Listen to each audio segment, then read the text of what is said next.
उन्हाळ्याच्या वातावरणात बाहेर पडताना नागरिकांनी विशेषतः काळजी घ्यावी। मुंबईसह ठाणे, पालघर आणि रायगडमध्ये उष्णतेचा इशारा जारी करण्यात आलाय। हवामान विभागाने मुंबई आणि आसपासच्या भागांसाठी उष्णतेच्या लाटेचा इशारा दिलाय। मुंबई, ठाणे, पालघरसह आणि रायगड जिल्ह्यांमध्ये तापमानात वाढ होण्याची शक्यता असल्यामुळे येलो अलर्ट जारी करण्यात आलाय। शहर आणि उपनगरांमध्ये तापमान 40 अंशाच्या सेल्सिअसच्या आसपास आणि त्याहून अधिक जाण्याची शक्यता आता वर्तवली जाते। आर्द्रतेमुळे उकाडा आता अधिकच जाणवणार असल्याची माहिती समोर येते। काही भागांमध्ये उष्णतेची लाट परिस्थिती निर्माण होऊ शकते आणि त्यामुळेच येलो अलर्ट जारी करण्यात आलाय। या दरम्यान या वातावरणामध्ये बाहेर पडताना नागरिकांनी विशेषतः काळजी घेण्याचा देखील इशारा मुख्यमंत्री देवेंद्र फडणवीस यांनी दिलाय। दरम्यान वाढत्या उष्णतेच्या पार्श्वभूमीवर त्यांनी नागरिकांना विशेष काळजी घेण्याचं आवाहन केलंय।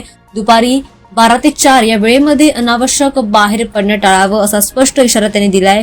उष्माघाताचा धोका लक्षात घेता नागरिकांनी भरपूर पाणी पिणं आवश्यक आहे। डोक्यावर संरक्षण ठेवणं आवश्यक आहे। हलके आणि सैल कपडे परिधान करणं आवश्यक असल्याचं त्यांनी सांगितलंय। दरम्यान लहान मुलं, ज्येष्ठ नागरिक आणि आजार असलेल्या व्यक्तींनी विशेषतः काळजी घ्यावी असं देखील त्यांनी नमूद केलंय।